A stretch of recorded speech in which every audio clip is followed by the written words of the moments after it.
accomplished filmmaker and international film festival organiser, artist, nature lover and avid walker.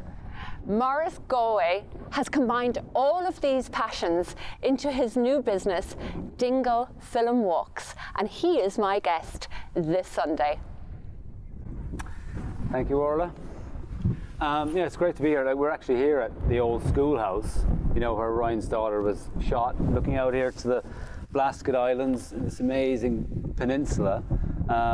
It's great just to have, you know, brought, as you said, all these loves together to this one place. I mean, you know, I established the Kerry Film Festival back in 2000 after I came home, and from there went on to the Dingle Film Festival, and Dingle was just the perfect place to have a film festival because of its history in film. And out of the Dingle Film Festival came Animation Dingle. We've just had one recently, a huge success with a reach right across the globe. And now, you know, Dingle Film Walks brings all that knowledge and all the people I've met and the stories together in one thing I just adore to do, and that's to walk. I just love walking, and you couldn't walk on a more beautiful place than this peninsula. Like when David Lean came here, he landed his helicopter just on a hill up here in October 1968, and he was looking for what he called a wild and a beautiful place, but it had to be wild for the nature of the whole story, and he found it here. And like every time I come back here and walk this area, it's just, yes, it's so beautiful, it's so wild, it's an amazing place to come and walk, and it's got an incredible history of film. You have met and worked with some of the biggest names in the film industry, and you share their stories as you walk these beautiful surroundings. It's a great business venture, Maurice. Where did you get the inspiration for it? Well, I walked this, you know, many times, you know, in the past, and I guess for me, you know, like it gets to a point in your life, you just like that, you want to do what you love. And I also want to do something that really kind of gets me away from computer screens. Okay. You know, I love to be outside. And, you know, when you walk this, I walked it one time a few years back, and I realized, like, within this walk, like it's a 2-hour track, it takes in 3 major established films, like from Hollywood, Far and Away, Ryan's Daughter, and The Last Jedi, Star Wars. But on top of that, it also takes in films like West of Kerry, shot out here in 1938, Playboy the Western World, shot, you know, back in the 60s. That was on Inch Beach, was it? Yeah, on Inch Beach. And like strangely, like what some people might know, but about 1910, I think it was, John Milton Singh was one of the first visitors to go to the Lascaux Island to meet the people. And when he returned, he wrote the Playboy the Western World. And when he was there, he met Henri, the king of the island. And Peggy in the Playboy the Western World, they say, is based on the king's daughter. So the connection, you know, to this spot right here, and that film is amazing. Because, you know, there was a film called We'll Always Have Dingle, which Jeff Wamfer, he directed the Beatles anthology.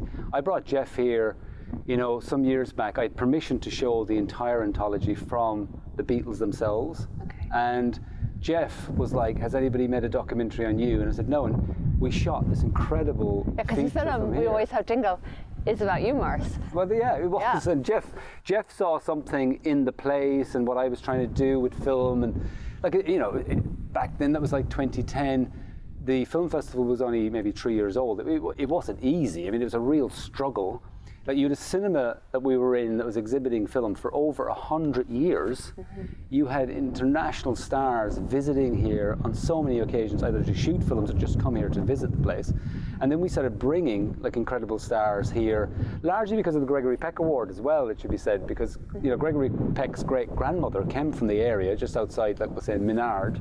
So Gregory Peck himself came here a lot. He loved this place. He really considered it his home. And we established the Gregory Peck Award with the Peck family in LA in 2008. It was the first time we gave it to Gabriel Byrne. But from then, you know, we brought all these incredible people to give them the award, like Laura Dern and Jim Sheridan, Stephen Frears, and others came, you know, just throughout the years. And I remember actually one of the first magical moments I have is, I think it was the first year when you established the Dingle Film Festival, and we met out in Inch Beach, and you had brought over Sarah Miles and Sir Alan Parker. I know, it was incredible. Joined us on the beach, and it was like an what a start! I know. I mean, 2 superstars. Absolutely, and like it was amazing to bring Sarah back because like, you know, obviously this is her place. I mean, when she came here, you know, we brought her here to show her the old schoolhouse. She was like, oh, my home, you know what I mean? She just loved being back here. And she was a wonderful woman to meet. I mean, she's a very fun and, you know, just extraordinary stories. But to hear firsthand from her exactly what went on in 1968, 69 is really amusing. And of course, I mean, people who go on the walks with you, you will be giving them a little bit of that kind of... Yeah, I love telling stories. You'll be sharing the stories. And the stories are true. You've heard them firsthand from people. This is it. So tell us some of the stories. Tell us a little bit about Robert Mitchum, a little bit about Sarah Miles, stuff you can share, Maurice, that you've heard. I mean, look, I mean, Robert Mitchum, I mean, I think the thing about Robert Mitchum, there's this kind of like myth that he was this, you know, mad fighting, drinking kind of guy, and he did give that persona out. But I think people that knew him well, when you talk to Sarah Miles, she'd tell him he was a really lovely guy. You know, he was quite a soft man. He was a very intelligent man and really well-read and a gifted actor. It was just really unfortunate that himself and David Lean didn't see eye to eye. Like he said, like, making film with David Lean was like building the Taj Mahal with toothpicks. So that gives you a sense of it. David Lean was meticulous in every way, and that's why his films are just spectacular. Whereas Robert Mitchum just kind of wanted to get on with stuff. And like, a funny story is, like, Robert Mitchum did not want to make this. In fact, wonderfully, Gregory Peck wanted to play the schoolmaster. But when he heard Robert Mitchum was kind of in play, he pulled out. And Robert Mitchum didn't want to do it. So Robert Bolt, who wrote Ryan's Daughter, rang him up. It took quite a while to get him on the phone, but once he got him on the phone, Robert Mitchum said, no, I don't want to do it. And Robert Bolt said, do you mind letting me know why not? And he said, well, because I'm going to kill myself. So Robert Bolt, quick as a whip, says, well, if you could just hold off until we shoot the film, I'll personally pay for your coffin. And Mitchum found that really funny. So on the call, he said, okay, let's do it. Okay. But there's so many other amazing people could have been here. Like Christopher Jones plays, you know, the British soldier. That was to be played by Marlon Brando. So I find that, I think Brando is amazing. The idea that it could have been Brando here, but then Christopher Jones brought something else entirely. And then, of course, John Mills played. Yeah. And he got the Oscar. No, I remember that. It's still the for only not speaking. Yeah. That's right. How well received was Ryan's Daughter? I know it's all part kind of, as Irish people, culturally, we connected with it because it was filmed here and it was such a big production. But internationally, how well did Ryan's Daughter do? In came this production crew, like they dropped £1 million in 1968-69 on this peninsula and £4 million in Ireland at the time. Their £9 million budget went over to £16 million. So it went way over budget. It was meant to be what they call a little gem of a film that turned into an epic film. Now, was it well received? Yes, the public watched it throughout the world and it made a profit. However, the critics absolutely and utterly destroyed the film. It devastated him so much, he didn't make another film for 17 years. Really? It absolutely destroyed his confidence. And what they did was appalling. I mean, it's amazing to think now, right? Ryan's Daughter, the main protagonist, is a female. And David Lean did many, many films where the lead is a woman. And today we're crying out for these films. And back then, the critics just, like, here he was, you know, establishing female roles and really positive gender stuff, and he was just taken out for it. And it was almost like he was, some say it was just he had so much success. They're just waiting in the wings to take you down. Amazingly, Ron Howard came back 22 years later and made a film, Far and Away. So Far and Away was filmed really close to here as well, and that's obviously part of the walk that you bring people on. But the film, I mean, it was slammed. Yeah. It was. Was it as awful as they say? I don't think so. Do you think it was as awful as they say? A big mistake is obviously the accents, and it was interesting. If you look into that, right, there was new technology at the time. It was this voice technology, and Tom Cruise used it, and he was advised to use this new technology. And what I think it was held here, like some kind of recorder. So when he used his accent, this recorder then took his accent and kind of made sure throughout the film it was the same, it was consistent, and what obviously the consistent accent turned out to be just really bad. So that really spoils the film. But look, I think it's really good from a number of levels. Like, first of all, it's beautifully shot, again, 70mm, and the establishing shot at the beginning of the film comes in here, right here, over the peninsula, and we see the schoolhouse. It comes over the schoolhouse. Yeah, we can see it, and that's obviously a nod to David Lean, and it comes to the village that was built up here in Clogherhead. So, I mean, he's obviously here because David Lean was here as well, Ron Howard, you know, and Ron Howard loved being here. I've heard him say it on the radio not long ago. One of his most enjoyable experiences filming was here in Dingle. And I remember hearing at the time, because I was living and working here, is that Tom Cruise and Nicole Kidman got on very well here as well. They loved it. Were much loved when they were here. And they were very in engaging. love, you know what I mean? And they were in love, They're just of course, married. as well. It was like a honeymoon. Yeah. Apparently the whole experience here on the peninsula for everybody involved was just really, really lovely. What has really put the Dingle Peninsula on the map in the last 3 or 4 years is the fact that Star Wars has been filmed here.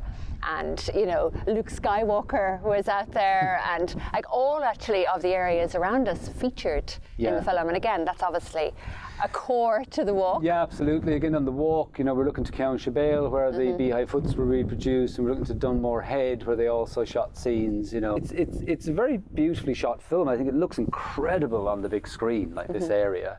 And I love Rian Johnson as a director. It's one of my. I love the fact, obviously, it's brilliant that Star Wars was here, but the fact that it was Rian Johnson came to direct here, I think is brilliant. People would know maybe Looper, which is an amazing film, and recently he did Knives Out, and Knives Out 2 is coming. You know, it really established him as a director. But he's also funnily known, of course, like he shot many episodes of Breaking Bad, but he's known as shooting the least rated and the highest rated episodes of Breaking Bad. So that's kind of like a fun little story. These walks. So tell us, how long are they? How long is the walk? Yeah, it's a 2-hour walk, and you know, pretty much anyone can do it. Like it's a track the whole way. It's a pathway. So it's kind of moderate fitness Very level. moderate fitness, yeah. And you guarantee, obviously, this kind of weather for it, Maurice, do you? I mean, look, obviously, we get lots of this. You're on a peninsula. That's the beautiful thing here. Like, we're on a peninsula. Some say that's the most westerly point of Europe. And we're jutting out into the Atlantic Ocean. That's right. Dunmore Head up there is the most westerly point in Europe. This is it. The next stop, like, is America, you know. So, you know, obviously, weather is a thing. You can have this incredible weather, and we can have really dramatic weather experiences. I actually think Dingle is beautiful in any weather. Yeah, it has the drama on the kind of, as you said, the more stormy days, and then today, it just has the magic. Yeah, it is magic to have the sun. But you know, like I love walking this, like when there's drama, you know what I mean, and wind, and like the walk is going to take place in the summertime, so there's never going to be any real cold. You know, if you've got a good wet jacket on, you'll do this walk easily and just love it. And you go to, as you said, you go to Ryan's Daughter, so we go to the schoolhouse here, we go to locations where Far and Away was filmed, and then we go to the key locations for Star Wars, bar the Skelligs, which you're not walking out to. You can't walk on water yet, Maurice. No, not yet. No, exactly. But you know, also we're going to do the walks in for sunset. You know, sunset walk, and I just think that's really nice because you know sometimes it's nice just to do something at the end of the day. You know, rather than, like, pubs are great fun and music is great, this peninsula is wonderful for those. Sometimes people might want something a little different. So I think this on a sunset, like, again, we'll end up, you know, in the viewing point here looking over to the Blasket Islands as the sun is setting on the most westerly point of Europe, having a hot little drink. I just think that's a bit of magic, Oh, how does anybody book this? How do you book it? Well, simply you just go on Dingle Film Walks, and you can book there. There's scheduled walks and there's private walks. So you book it online? Online, just through myself, and it's me you meet. And it's you. You will be personally guiding these walks? It's just me, that's it. There's no one else. And, you know, we go on the walk. You'll be sharing stories that he can't tell you here on camera. Yeah, we'll just, there's loads of moments to stop and take photographs, and there's kind of key points to stop it, and I'll tell you, the British barracks was here, and you know, the bus stop was here, and the village was here, and the old schoolhouse was here, and this is where, you know, the Last Jedi was, and here's where Far and Away built the village. So we just go to each point, and I'll tell you the story around each film, and little anecdotal stories of being in the industry now for over 25 years, you know. It's amazing, Maurice. Every success with this new venture. It's an incredible business. I know it combines all your passions. I personally will be going on that walk. Thank you for joining all of us here this Sunday. Okay.